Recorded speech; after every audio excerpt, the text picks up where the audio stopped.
2027 के विधानसभा चुनाव में अब करीब 6 महीने तक का वक्त ही बचा है।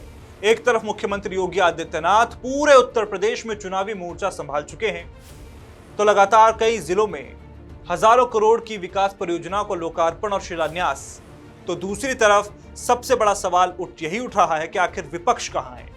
क्या समाजवादी पार्टी की तैयारी सिर्फ सोशल मीडिया तक सीमित है? क्या कांग्रेस अभी भी यूपी में अपना चेहरा तलाश रही है? और क्या बसपा की राजनीति अब केवल प्रेस रिलीज और एक्स पर पोस्ट तक सीमित हो गई है? 2027 का चुनाव अभी बाकी है, लेकिन चुनावी मैदान सजना शुरू हो चुका है।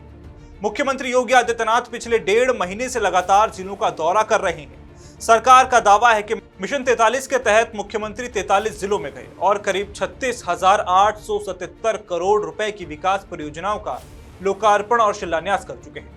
इन कार्यक्रमों में विकास के साथ साथ राजनीतिक संदेश भी साफ दिखाई दे रहा है। बुंदेलखंड हो, पूर्वांचल हो, पश्चिमी उत्तर प्रदेश हो या अवध, मुख्यमंत्री लगभग हर क्षेत्र में पहुंच रहे हैं। कहीं नई सड़कें, कहीं नए मेडिकल कॉलेज, कहीं सिंचाई परियोजनाएं, तो कहीं कानून व्यवस्था और निवेश के मुद्दे। सरकारी कार्यक्रमों के मंच से विकास का संदेश दिया जा रहा है, लेकिन राजनीतिक गलियारों में इसे 2027 की तैयारी माना जा रहा है।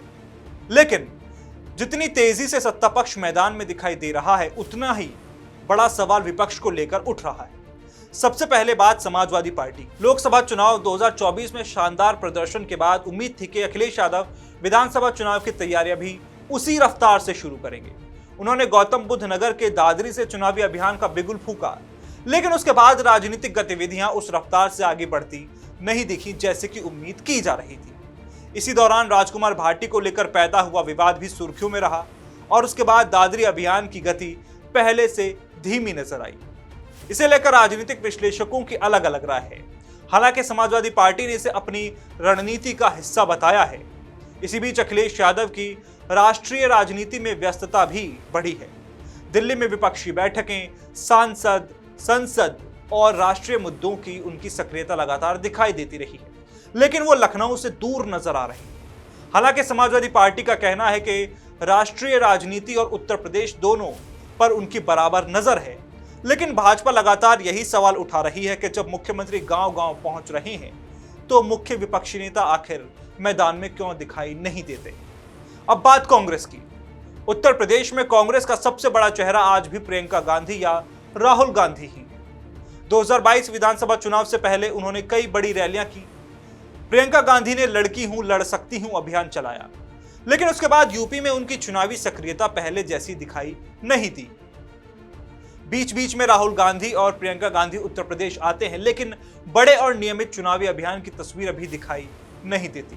लोकसभा चुनाव 2024 में कांग्रेस ने उत्तर प्रदेश में वापसी के संकेत जरूर दिए। पार्टी का वोट शेयर लगभग 9.5% तक पहुंचा। उसने लोकसभा में 6 सीटें जीती, यानी कांग्रेस पूरी तरह खत्म नहीं हुई। लेकिन विधानसभा चुनाव जीतने के लिए सिर्फ वोट शेयर काफी नहीं होता, उसके लिए बूथ स्तर पर लगातार संगठन और जमीन पर मौजूदगी भी उतनी जरूरी होती है। अब बात बहुजन समाज की। मायावती समय समय पर चुनावी रैलियों की घोषणा करती हैं, संगठन में बदलाव भी करती हैं, लेकिन पिछले कुछ सालों में उनकी राजनीति का बड़ा हिस्सा सोशल मीडिया और प्रेस कॉन्फ्रेंस तक सीमित होकर रह गया है। उनकी बड़ी जनसभाएं पहले जैसी नियमित नहीं है।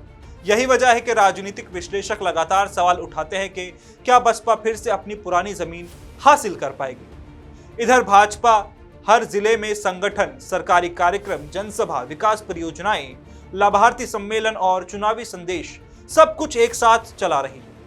राजनीतिक विश्लेषकों का मानना है कि भाजपा विकास और संगठन दोनों को समानांतर यानी पैरेलल लेकर चल रही है।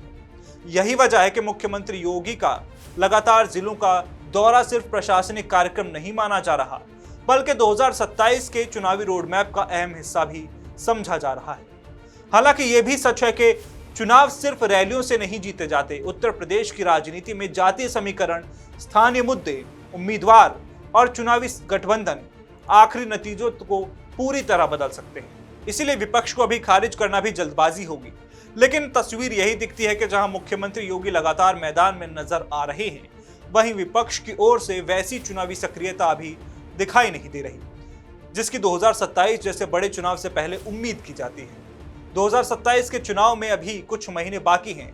सवाल सिर्फ इतना नहीं है कि भाजपा कितनी तैयारी कर रही है, सवाल यह भी है कि क्या विपक्ष समय रहते अपनी पूरी ताकत के साथ मैदान में उतर पाएगा या फिर चुनाव आने तक ये बढ़त भाजपा के खाते में जाती रहेगी।